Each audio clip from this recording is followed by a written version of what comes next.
hello and welcome to everybody. I'm Steph Edusei, and I just wanted to quickly say welcome to Black All Year.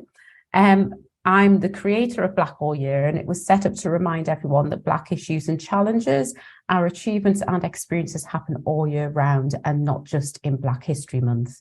If you have missed any of our previous events, they are available on YouTube and as a podcast, and we do have some special podcast-only material. If you're watching or listening after this event, it'd be great if you could like and subscribe, because it will mean that you get access to the material, but it also helps others to see that too.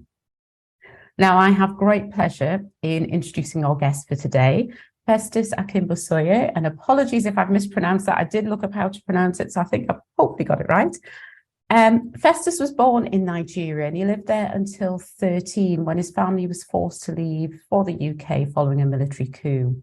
And after settling in London, he went on to complete a bachelor's degree, not at the age of 13, he's not quite that advanced, in business communications from the London College of Printing and Distributive Trades, and a master's degree in international studies and diplomacy at the School of Oriental and African Studies. Now, in 2021, Festus was elected as the Police and Crime Commissioner for Bedfordshire, making him the UK's first Black PCC and the country's only current PCC from an ethnically minoritised background. Prior to his election, he became a special constable and undertook duties which included frontline response duties. Festus, you're also a director on the board of the YMCA, and that board oversaw the delivery of housing and other support to vulnerable young people. And then as a Conservative politician, Festus has worked as a senior parliamentary assistant to 3 MPs, stood for election as a constituency MP, and was chair of Milton Keynes Conservatives from 2018 to 2021. So welcome, Festus. It's really great that you've been able to spare the time to talk with us. And I think I said in some of the trails for this that one of the things I've always wanted to do with Black All Year is to celebrate success and achievement and not just talk about issues. And I think this is a really nice way of bringing both of those together. But I think, first of all, we do have to acknowledge your achievement of being elected as PCC as a Black man. So congratulations for that. I just wanted to wonder if you could share a little bit about your background and your journey and kind of how you ended up standing to be Police and Crime Commissioner. Yeah, well, I should just clarify something. I'm no longer on the board of the YMCA. I'm now on the board of the College of Policing and a couple of other policing-related boards. So I stood in as a YMCA board member, I think Christmas last year at the AGM. Well, like you rightly said, I came to England when I was about 13 years old, settled on a council estate in East London with my dad and my twin sister and my mum. And that was quite a culture shock, not in terms of the people that surrounded me, but in terms of the change in quality of life. We came from a relatively affluent, middle-class family in Nigeria. I tell people that I never washed a dish in my life until I came to England, because everything, we had a housemaid, we had a driver, we had a chauffeur, as we call it over here. Everything was done. We lived in a house that had about 24 bedrooms. We lived a really good life. And then the situation happened in Nigeria at the time. You come to England, and Dad came a couple of years before we came to join him. We thought Dad was living the life, because that's what you thought. Everything in England is just great, right? So we come to join Dad, and I'm like, he's in this 2-bedroom apartment flat in Upton Park,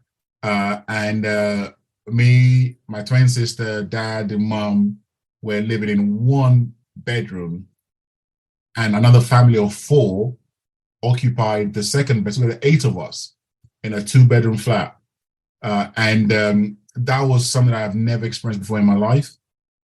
So it was quite a condescension for me. But look, you soon go used to the environment, you adapted. But unfortunately, growing up in that part of London at the time, I got to witness some not very nice things that any young person should ever be able to see. I was growing up in London at a time when, at the height of the National Front, Many of you will remember them. That was where I got my first experience of being called the N-word and being chased by the skinheads in Beckton. That was quite a frightful experience, if I'm honest with you, and I still remember that.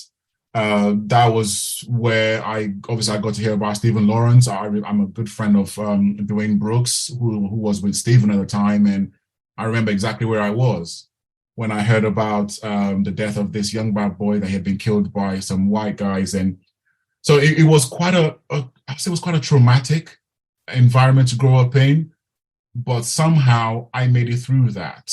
And looking back now, I had an amazing dad. Sadly, he's passed away now. He died from cancer of the colon some years ago, and I still miss him very terribly. He was my idol. I looked up to him in everything. His work ethic, his example, the way he treated my mom, all of that stuff proved to be foundational for me in where I am now. And as a police and crime commissioner, I try to inculcate some of that in some of my policies, my strategies, the way that I do things, but also how I treat people that I lead as a police and crime commissioner, or as a businessman that employs about 60 people in my company as well. So I'm just very grateful having that kind of family background and discipline in education, in hard work, and never giving up, that kind of attributes that were, imbibed in me by my parents. Yeah. And it's interesting because quite often I have this discussion about how much of the person that I am as a leader is about me, and how much of it is about my cultural heritage. So from your perspective, do you believe that some of that, you've talked about the example of your father, was that just because he was a great dad, or is that about the culture, the Nigerian culture, do you think? Well, I will say, of course, that was a great dad, because he was, and I'm trying to follow in his footsteps, and I think I'm doing pretty amazingly well, actually, if you ask me myself. But I think there's the culture to that as well. I mean, in Nigeria, education is not a negotiable thing. You just go to school, you don't question that. You strive to be the best. My dad, he worked as a cleaner. He had 3 cleaning jobs. And just to give a slight example about why I feel very strongly about what I'm going to be saying to your audience, is that, so dad, when he came over here, I think it was in his 40s or something like that, or late 50s. And he was working as a cleaner initially for Tower Hamlets Council. And then he got another job, a morning job with Burton's Menswear. If any of you remember Burton's, I don't know if they're still in business. I don't know. So he was that was his early morning job as a cleaner with Burton's Menswear. Then he would go from there to his main job with Tower Hamlets Council. And I remember one day he came home and he said, well, Festus, I've got another job since you guys keep eating all the food in the house. Literally, that's what he said to me. And then he said, well, I've got another job in the evening. I said, well, so that was that. He said, do you know that new McDonald's that's open at Canning Town? I said, yes, because we were living in Canning Town at that time. And I thought he was going to say that he's going to become a manager there. But no, Dad is going to be a cleaner again at the McDonald's in Canning Town. And fancy me going to school, talk to my friends, and my dad is now a cleaner at McDonald's, right? And so that was his job. And then about 3 or 4 years after that, he said he was going back to school. Now he was, I think, about 60 years old. I'm like, Dad, what are you doing this for? And he said, I need to get that qualification to get promotion at Tower Hamlets Council to become like a porter or something like that. Mm. And, that just taught me a lot growing up, and looking back at it now, that his commitment to education and just working hard, despite the system that just beats you down. And you know what happened, by the way? When he finished that qualification, he didn't get promoted anyway. Yeah. And it's interesting. Yeah, as you're talking, I can just think of so many of my Ghanaian relatives who, some of them had master's degrees and yet they worked as cleaners. And that thing of multiple jobs and constantly struggling, education, more education, in the hope that you would be able to break through is a very, very familiar story to me. And I'm sure. The thing is that I now look at myself, that my experience has been completely the opposite of what my father experienced. I don't know why, apart from the fact that I'm fortunate. I work hard. I think I'm pretty good at what I do, and I believe in God as well. I think I've been blessed too. But I've always wondered, how come my dad's experience has been so different to mine? Of course, I've had adversity, I've had challenges, I've had people telling me to wait for my turn and all that kind of nonsense, which now they wouldn't dare tell me that. I tell them exactly where to go. And that's what I advise anyone who's listening to this. If you want to go for something, go for it. Don't let anyone tell you that you should wait for your turn. Your turn is when you think that you're ready, end of. But I've always wondered about that. How come my experience has been so different to my father's? Mm-hmm. And in fact, the very first time I ever saw my father cry was when he ran out of money and he had to rely on me. Now, I had a small business at the time, and I was having to support him. And for him, that should not be happening. He's my dad and he should be supporting me, not me supporting him. So those kind of things have shaped my politics, shapes my views on life, shapes my way of doing things as a police and crime commissioner. I can't change that background. It's just part and parcel of who I am. Yeah. And I mean, you've talked a little bit about some of the challenges that you've had, but I'd really be interested in hearing a bit more about some of those challenges that you've faced as a Black person. Really? Do you want to go there? Yeah, I think it's interesting because actually one of the things that we can do is we can learn from that. We can learn from your experience and how you've overcome that or how you've dealt with that. So both in kind of, well, obviously you've said about business, but also in politics and in your current career. Could you share some of those challenges that you've had and how you've dealt with them? One that immediately comes to mind, and this has been, the BBC covered this I think it was sometime last year, when I was going to start my third business when I was about 23 years old. The two previous ones had failed, but because I come from quite an entrepreneurial family, I refused to say, to accept defeat. So I carried on going when I graduated from university. And I had a contract to provide security services to cinemas. So one company gave me a contract. This was in Wood Green, and they gave me the contract notes. I took it to a couple of banks. Look, I just need about $2.5 grand from you as a startup loan to deal with cash flow, to pay my staff's wages. And then my invoice will get paid every month. And by then I'll be able to pay you back in a couple of months anyway.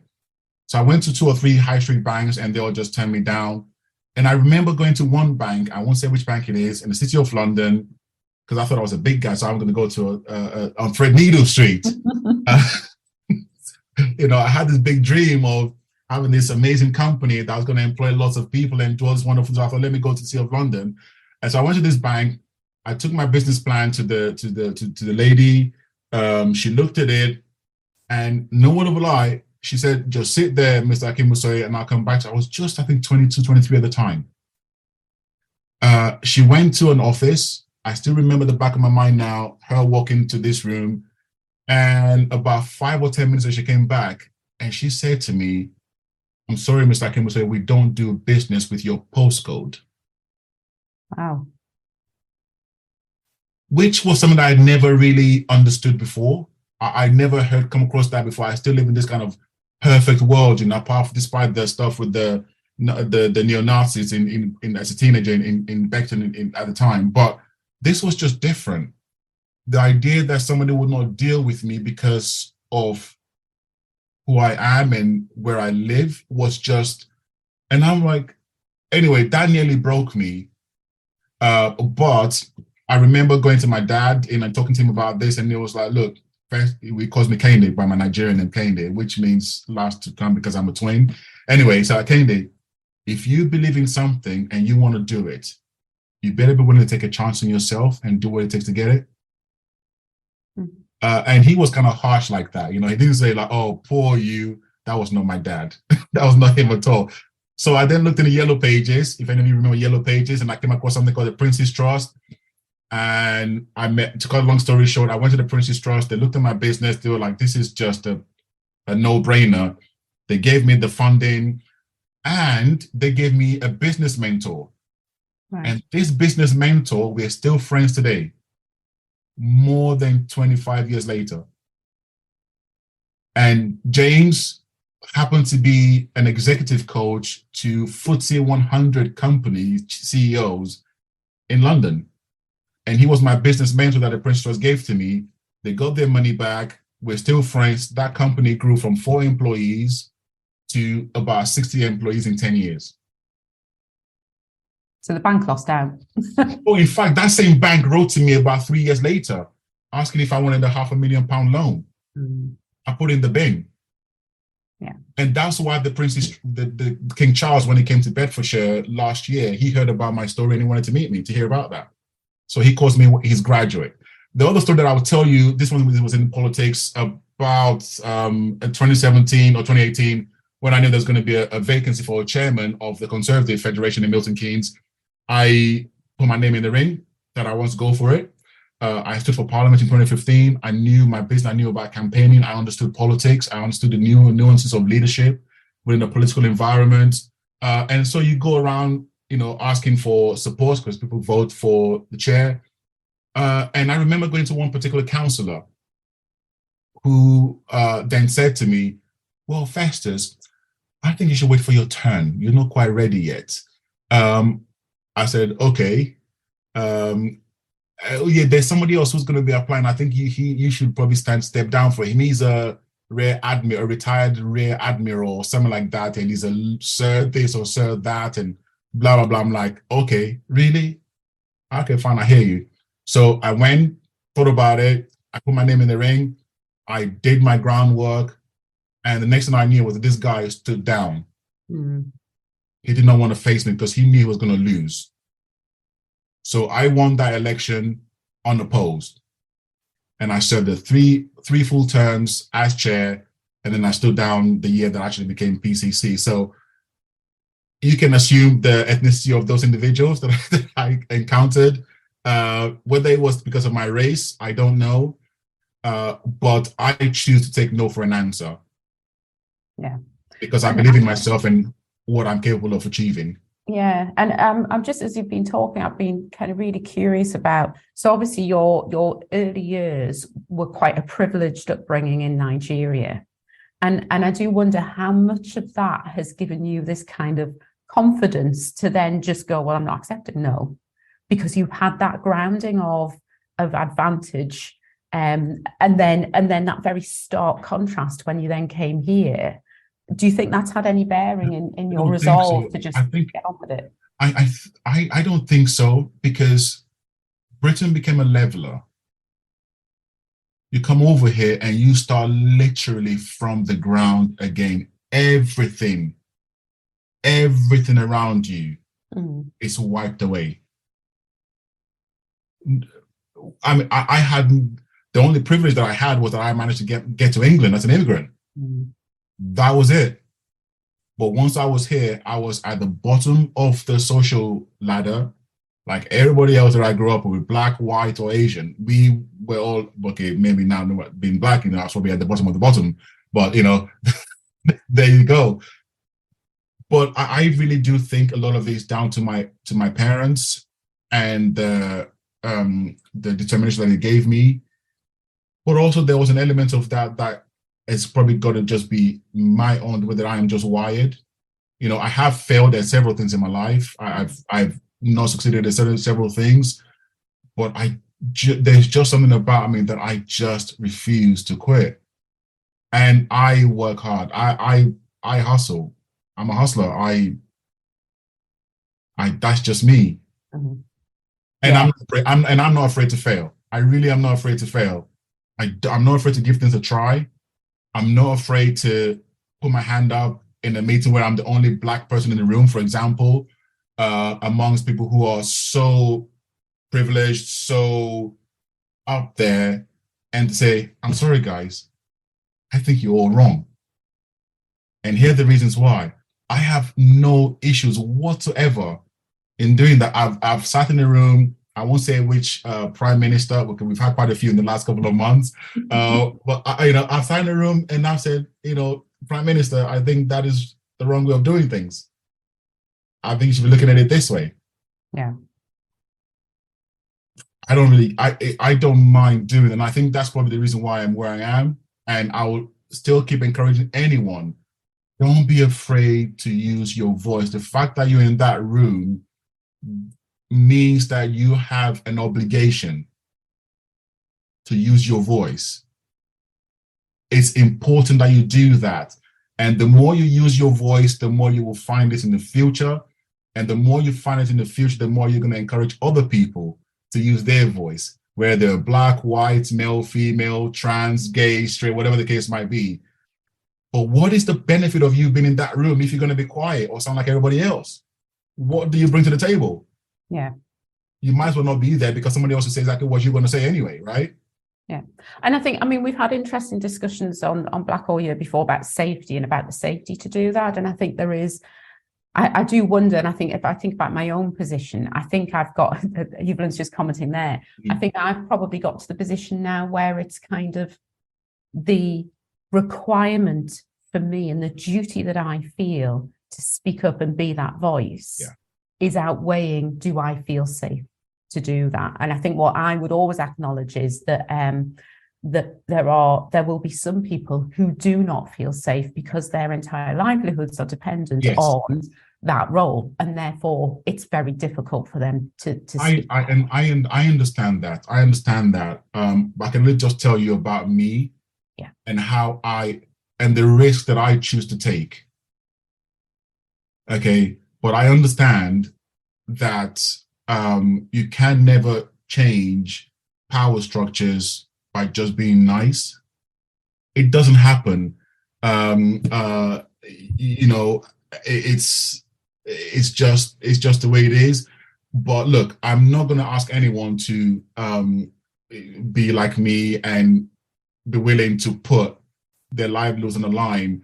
But what I found is this, though, this is the honest truth. Very often, that thing that you want to say, but you're worried about saying, there are many other people in the room who are thinking the same thing, who are in position of power, but they just are afraid. Look, I've sat in meetings with senior chief constables in the country, say around the race action plan. And point blank, I told them exactly what I thought. And afterwards, I had some of them message me like, Festus, you know what? I agree what you said, but I just can't say it in public. Yeah. And so, I mean, like I said, well, you're now in this position, you've got all this power, but you don't want to speak, really? I'm like, what is the point of your power in the first place? So, but look, the more people like me and you use our platforms to speak in this passionate way, in an emphatic way about some of these issues, the more hopefully it will create, maybe in a small way, in a gradual way, safer spaces for more people to be able to speak in the future as well. Because if Festus can say it on national TV, maybe it's okay for me to say it as well. And I'm cool with that. Yeah.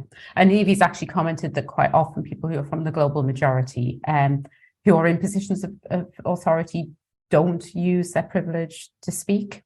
And it can be extremely frustrating. And I think that there is that importance for us when we've got that position and we've got that privilege and power to do that, but also for others who are sitting alongside us who call themselves allies to do the same. Which is why, you might have seen that interview I did with Beth Rigby in January or February this year. And it was quite an interesting one because you don't get a briefing necessarily about what you're going to talk about, and that's fine with me. But I told her that I was going to be frank about, I'm not going to give you political answers, which I can do, but there's no need for it. And there's no point in me being where I am now if all I'm going to do is just sound like everybody else and not bring my own lived experience to the table. Otherwise, there is no point. And then she asked me about, do I think there's racism in policing? Do I think there's racism in the use of stop and search? Now, I know other people who look like me, who are in, positions in politics, who are going to be like, well, no. Well, the answer is yes. The evidence shows that. It doesn't mean that everyone is racist, but it is there. You've got to call it what it is. So I have no qualms saying that. But I think also it's about the way that we say things. I think it is possible to talk about the race issue without being divisive. I think it is possible to talk about the misogyny in society issue without being divisive. It's possible to talk about the issue around gender identifications now without being divisive. The problem is when we start talking about these issues in a way that just distances people from us. And I think that is a skill that some people need to probably either exhibit a bit more because they've got it, because I've seen them doing it in other areas, or develop. But it has to be said. But I think there's a way of saying it that includes people rather than excludes them. And I think that's where the discomfort often comes in.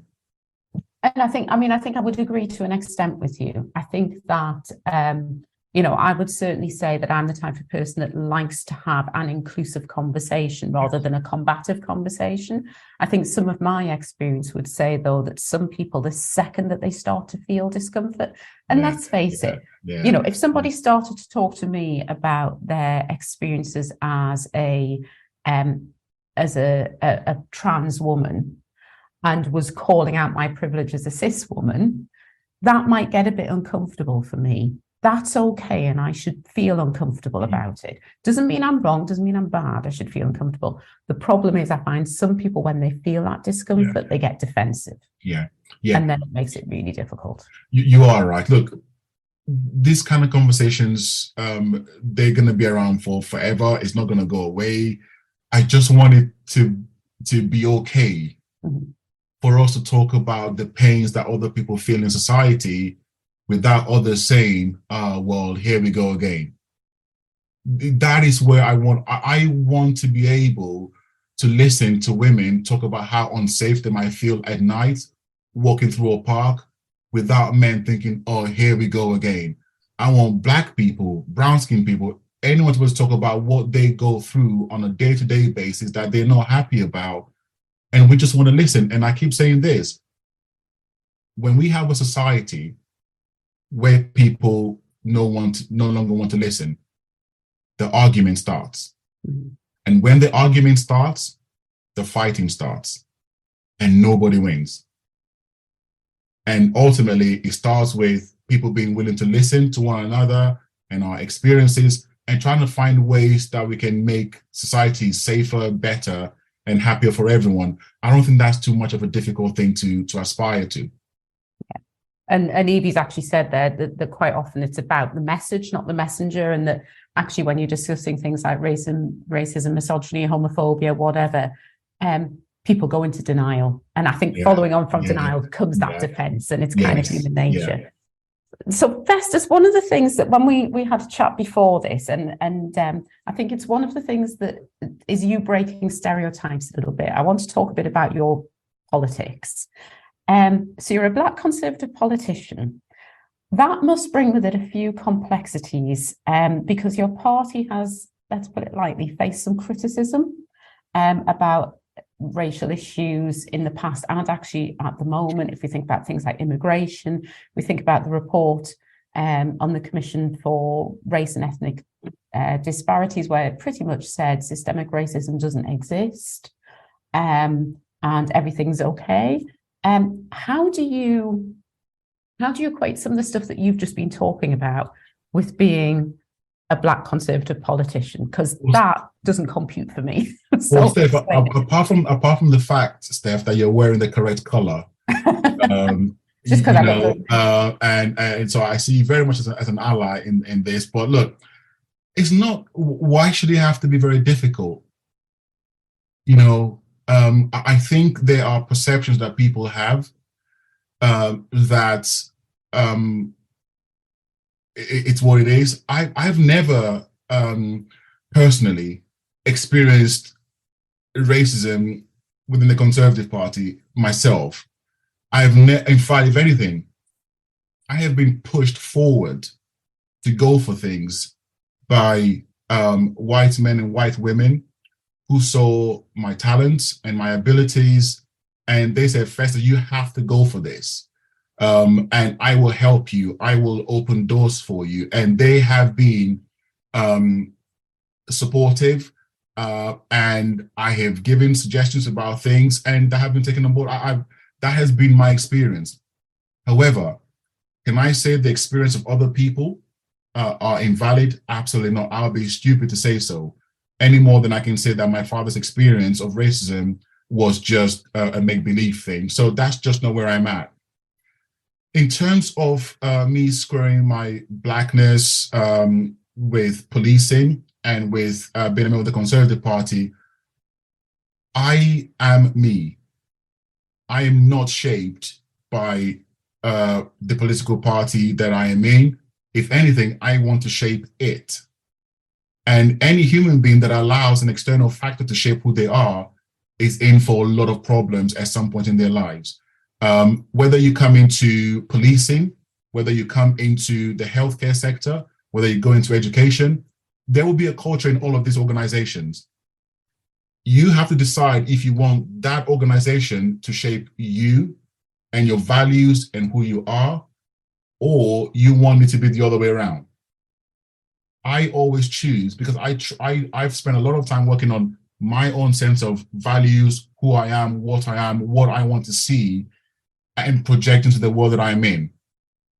I'm confident enough in that to know that I can use that to influence for the better any environment that I find myself in. So I don't worry too much about what some government ministers might say they're going to do. It's what it is. I don't have control over that. But whenever I have the opportunity to share my views in a way that actually can influence that, I will do that, irrespective of what that implication that will have for me in the future or not. So honestly, I do not have a big issue squaring my race with being in policing or being in the Conservative Party, because I can see how me being who I am is having a positive impact in those two spaces. So let's just stick with politics for a moment. Yeah. And it's interesting that in the comments we've got, if you believe that systemic racism is real, and that's an if, that's a question, then to say that you have not been impacted by that is actually denying. I did not say that I have not been impacted by it. That's not what I said. Right. I said I have not directly witnessed it. Right. Those were my words. Mm.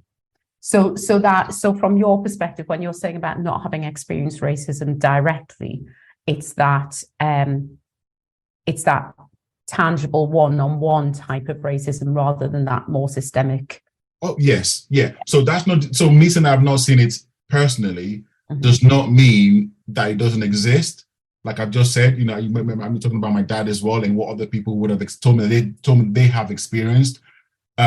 But it also does not mean that the system does not create barriers, which is what systemic racism really means. If you look at if you go by the Macpherson report, that the systems and the institutions and the processes that are in place make it difficult for certain people, by virtue of who they are or what they are, to be part of that environment. Of course, that happens.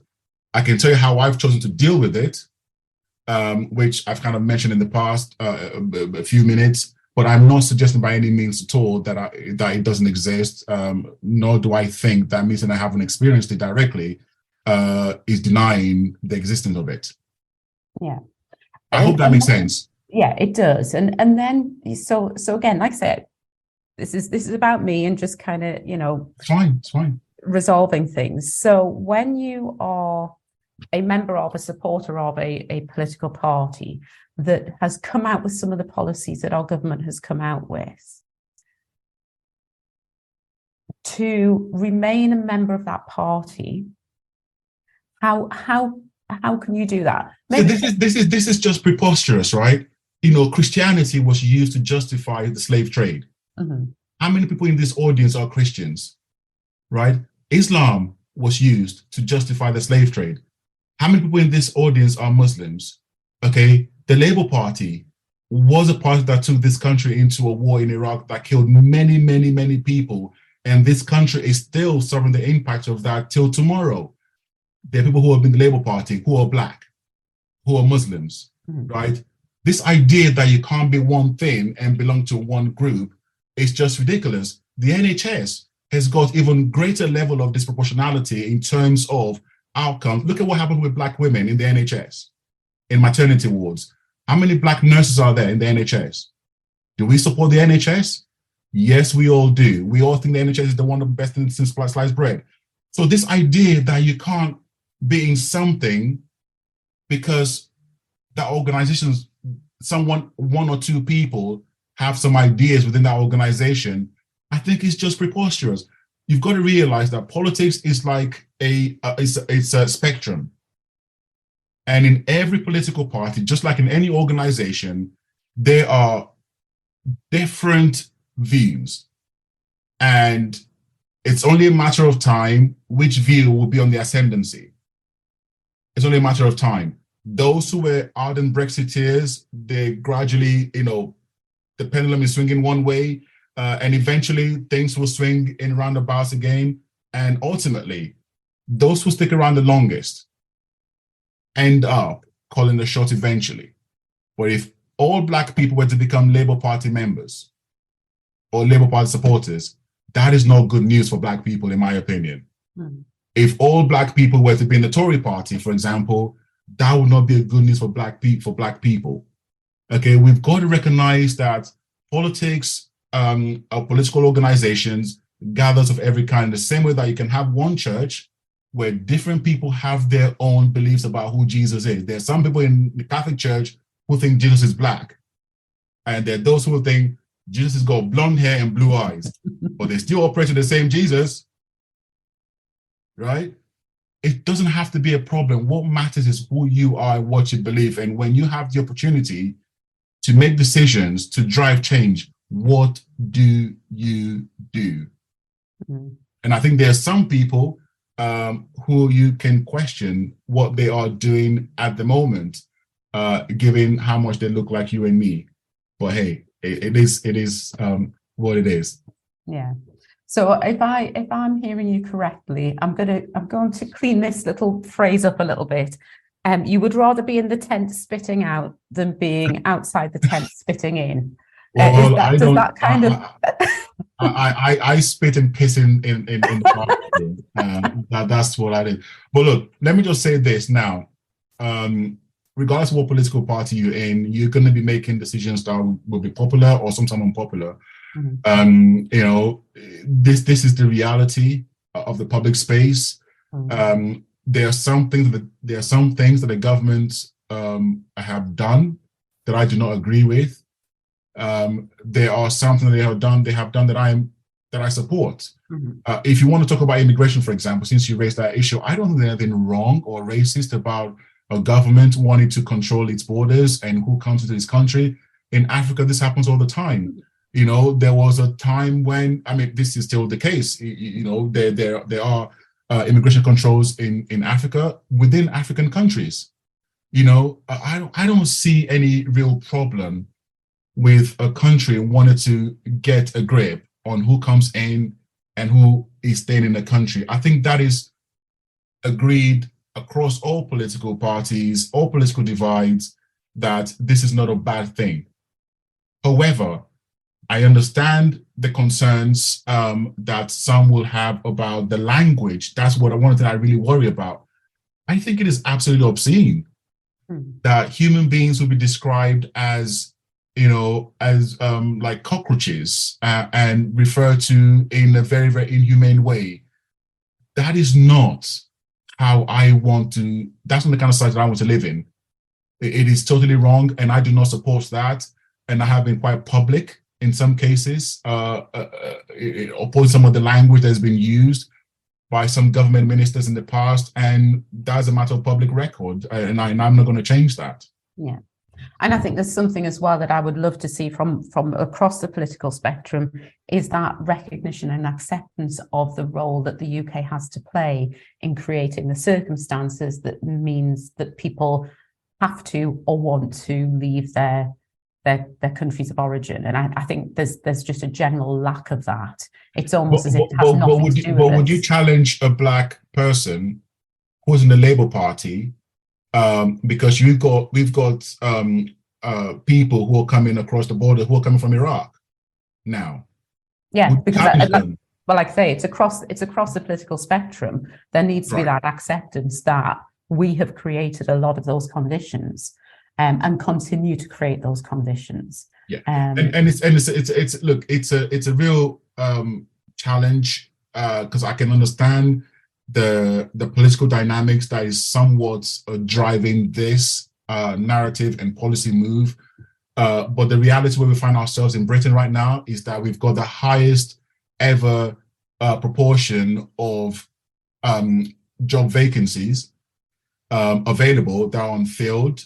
We've got, in terms of our economy, this is one of the lowest levels of unemployment that we've ever had.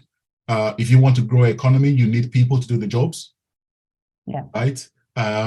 So even if we're having children in this country at a slightly higher rate than an European average, those kids will not be working anytime soon.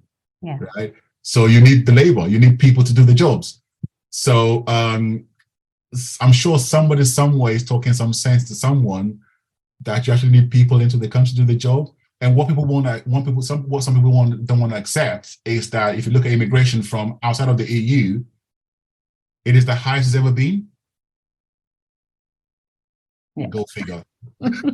Yeah, and I mean, we could have a very long discussion about some of the language. I think without saying much more, you kind of know exactly where I stand on this issue. Yeah. So I just wanted to kind of pick up on one of the things. So I know that you have come out and been very supportive of Stop and Search, and obviously amongst the Black and ethnically minoritized population, that is a bit of a controversial tactic of the police. So can you talk a little bit about Stop and Search and where you stand on that? So I start from the point of view of I have been stopped and searched 6 times. First time was as a 19-year-old in London, where I asked the officer, as a cheeky young teenager at the time, why have you stopped me? And I was told, just to make sure you're not one of London's most wanted. That was it. I've since been stopped. So 3 times in London, once in Hertfordshire, once in Bedfordshire, and once in Buckinghamshire. Mm-hmm. But none since I've been a police and crime commissioner, by the way. I hasten to add. I think that's interesting. Clearly, I have a recognizable face. But look, but then when I became a special constable, volunteer police officer, I did stop and search, and I stopped people whether they were black, white, or Asian, whatever the case might be. But at the same time, so I see this from both sides of the fence. But also, I have had there's a young boy that I used to mentor many years ago when I lived in London, who was beaten to death, with a dog chain in broad daylight in East London. One of a young family friend of ours in Hackney, there was a documentary about him on Radio 4 a couple of months ago. He, black boy, he had witnessed a rape, a gang rape in Hackney. He stopped the black boys, raping a young black girl. He gave evidence courageously against these young men. They were sent to jail. When they were released, they found him and they shot him in front of his own house. He was not involved in a gang. Abraham had just finished university, and he wanted to become a physio at a football club. He was killed. Another young boy that I knew, he was stabbed to death in Notting Hill. He ran into a pub to see if anyone could save him, but he died honestly like an animal. So these are all things that I'm actually quite connected to, and I see what is, and the parents of these kids, what every single one of them say. Why aren't the police doing more to take these knives off these children? Why can't the police take this knife off these people? I've never had any one of them say to me that the police should do fewer stop and searches. Not one. Not one. Bobby's mom, I spoke with her about 2 or 3 months ago on the anniversary of Bobby's killing about 16, 17 years ago. She still cannot redecorate his bedroom. Even the photos in his bedroom, His room is like a shrine. The trauma and all that. And she still keeps saying, well, Festus, now you're in charge of the police, even though I'm not in charge of the police. Now you're in the charge of the police. What are you doing to take these knives off of our streets?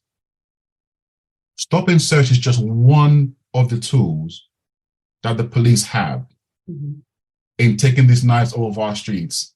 And I'm sorry, friends, I've got to say this. It sickens me whenever I go to our prisons to talk to young people. It's full of black boys who have committed crimes with knives. That is the fact. Young black boys are disproportionately represented in the homicide figures in this country. And the majority of the perpetrators are young black boys. This is a crisis in our community that we've got to talk about. So yes, I can talk to you till tomorrow about the disproportionality of stop and search and what I'm doing here in Bedfordshire to make sure that we have got the least disproportionate use of stop and search in the whole of England and Wales. For the second or third year in a row, we have got the least disproportionate use of stop and search. HMIC have found us to be the best in the country in terms of the legitimate use of stop and searches. With my investment in community policing, we've increased the level of stop and search actually by community officers, but the fine rates have increased as well, but the disproportionality ratio has dropped because they're using intelligence by officers who know the area, who know the troublemakers, and who they're targeting, rather than just a random stop and search. No, well, and that is the risk, isn't it, with stop and search, is that they see you, they see me, and they go, oh, look, it's a black person wearing a hoodie, better stop them, rather than actually, is there any justification for this? Is there any intelligence that suggests this person? Yes. So there are two sides to this. So there's the issue which gets me really, really animated, as you can probably tell, and I really apologize about it because this is quite personal for me. I talk with these parents, and not one of them have ever talked about disproportionality to me. Not one.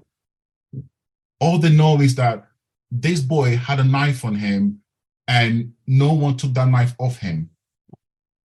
But on the disproportionality ratio, and someone I think mentioned about the causes of why people are carrying knives and why young black boys are let's be quite frank, are killing other black boys. Not to say that that's the only place where it's happening, because white people also kill people. But for the purpose of the subject of this group, there are several issues. Some will talk about poverty. Some will talk about trauma, generational trauma.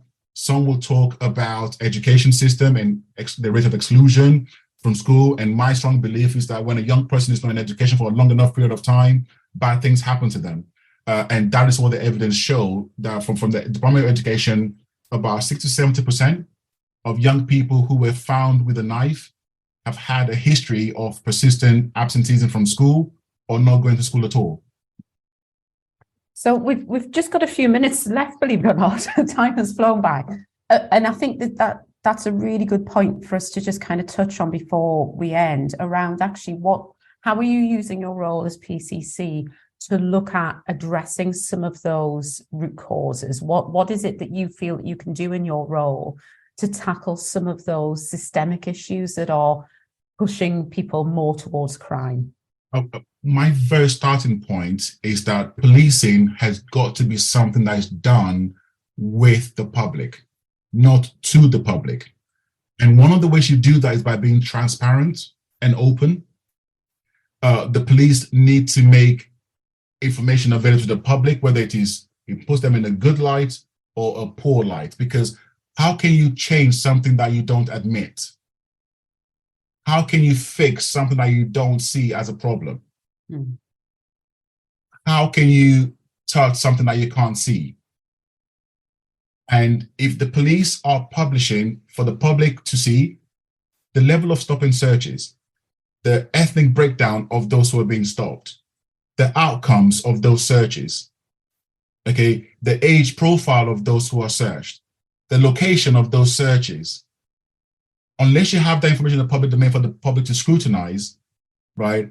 How can you start to deal with the disproportionality issue, number one? And if you're finding that you're doing a lot of your searches in certain area where maybe there's a high level of social deprivation, how then can you start putting resources in those areas to maybe have more activities for young people in that area, start investing more in schools in those areas, to start looking at social services in those areas, start looking at how children's services are working in those areas. If you don't have that information in the public domain, that is a recipe for disaster. So one thing that I'm doing in Bedfordshire, for example, that as a PCC, I have to publish something called SIOs, or Specified Information Orders. And there's some basic that I have to put in the public domain. I choose to go beyond my legal requirements to publish all of that information so everyone can see it, right? Also, we have a police scrutiny panel, which in my view is one of the best in the country. And it is made up of members of the public. The police do not run our scrutiny panel. I recently took the oversight of it into my office, or its secretariat, or rather a couple of months ago. Until recently, we had a black man as the chair of that panel, and then a black woman recently, and a white guy is now the chair of it. It's got about 60 members. It's quite, for some reason, it's not evenly divided in terms of the ethnicities. So it's about 1/3 black, 1/3 Asian, 1/3 white, and they have unfettered access to body-worn video footage of all stop and search or use of force by police officers in Bedfordshire.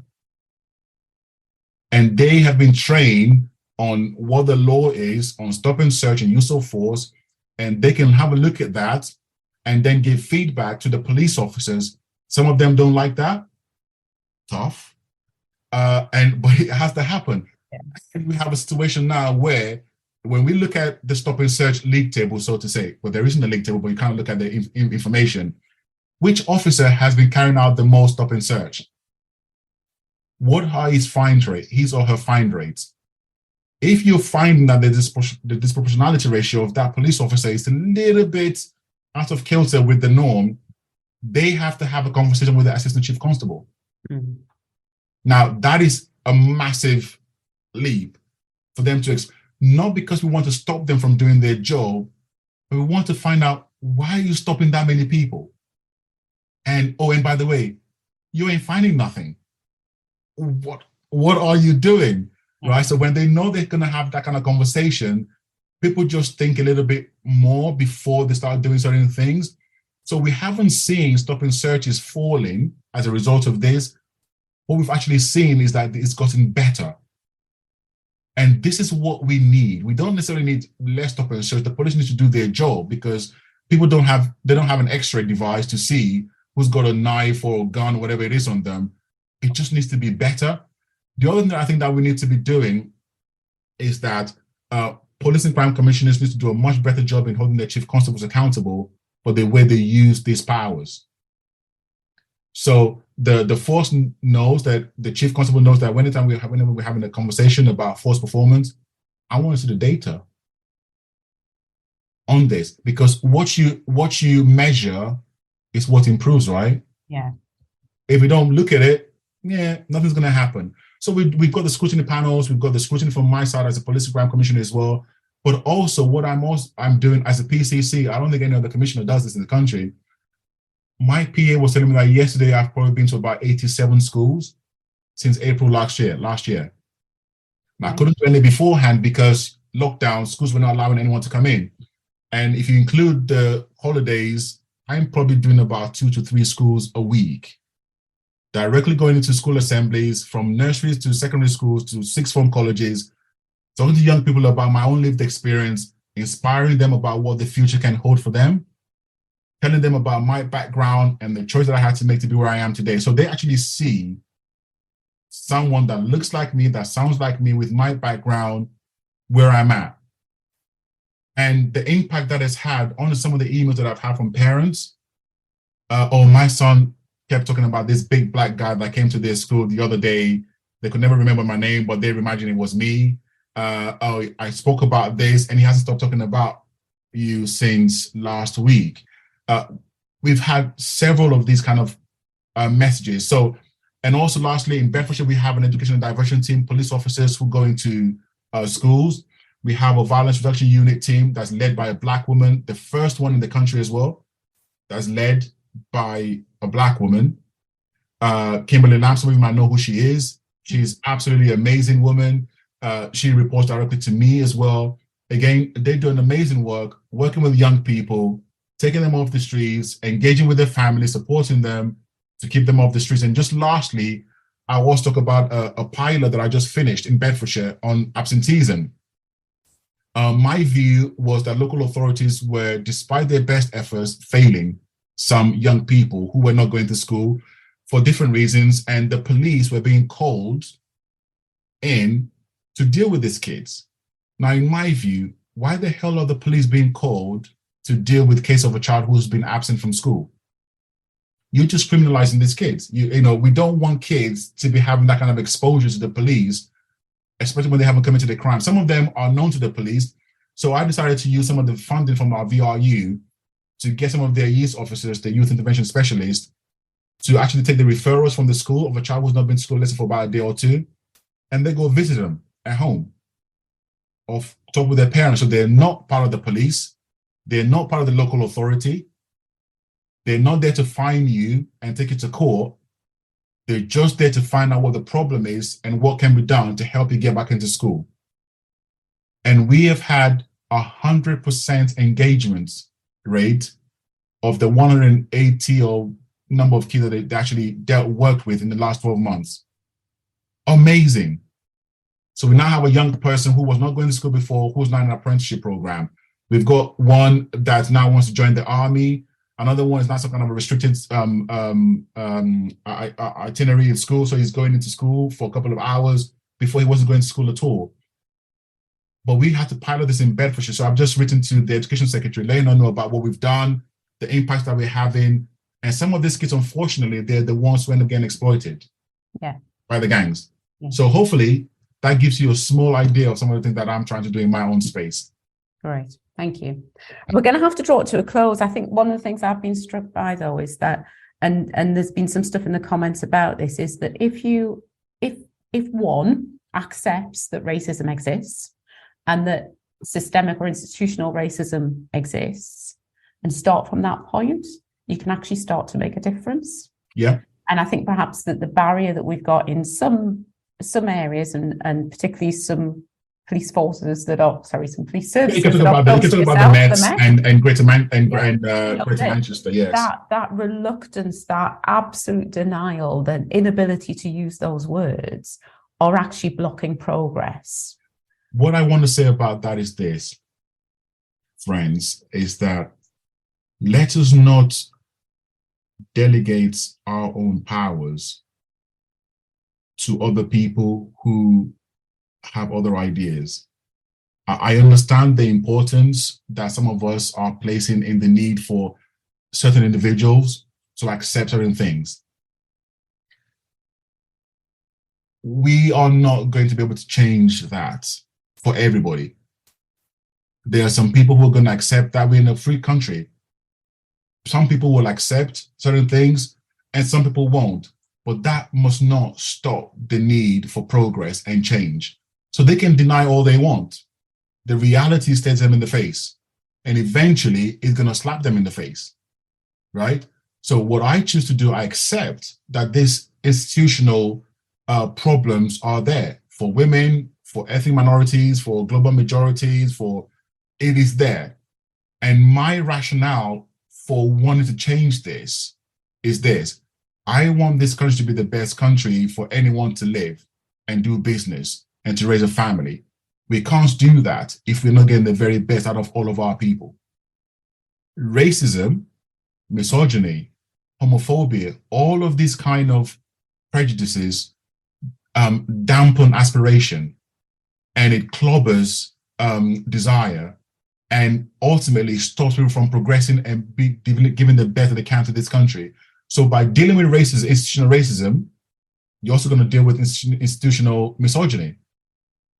And I keep saying to all these people who deny something, I say, look, what you allow to continue in your organization is what you institutionalize. And by institutionalizing one thing, you're going to institutionalize other things. Very rarely will you find an organization that is institutionally racist, but it's not institutionally misogynist as well? Because these things do not exist in isolation. They just don't. So by tackling one bravely, you're going to deal with the others. And that's what some of these leaders have to recognize. I see it. The chief constable in Bedfordshire gets it. And I'll keep using my influence wherever I can to try and make those kind of changes. Thank you. So thank you very much, Festus. I think it's been, we could have talked all afternoon. I know we could have talked all afternoon because it's been— No, you could have talked all afternoon. I'll listen to you. And hopefully we'll be able to catch up again because I think it's a conversation we should keep having. But we do have to let you go and let everybody who's joined us today go. Just to let you know, we do have some more events coming up, so please keep an eye on Eventbrite so that you can book them, and let me know if there are topics that you'd like me to cover in future on blackallyearuk@outlook.com. And once again, if you're watching this on YouTube or listening to the podcast, please like and subscribe so that you can find out about future events and help others to find it too. Can I be naughty and say something just lastly, just by way of encouragement to anyone who's watching this podcast? Just go for it. Whatever it is that you want to achieve, regardless of the color of your skin, your gender, your religion, your sexual orientation, don't take no for an answer. Don't let anyone tell you that you're not ready. Apart from, if you think that you're not ready, then you're probably not. But if you believe that you are, if you believe that you're 50% good enough, that is more than good enough. Don't give up. Don't let anyone tell you that you're not ready. Just go for it. And yes, there are going to be individuals who are not very kind, to put it politely. That's fine. You just focus on what you want to achieve. Keep having good intentions, good ambitions, and the things will happen. But don't give up, please. Our children need you to excel, for them to be able to excel. We cannot take these opportunities for granted. I know it is hard, but other people had it harder for us to be where we are today. And we can just do something now to make it easier for our kids. It will be totally worth it. And if I can be of help to anybody in the future, I'm quite easy to find. Right. And I would say, just to add to that, find your allies. And that's a really great point to end on. Thank you so much, Festus. And thank you, everybody, for joining us.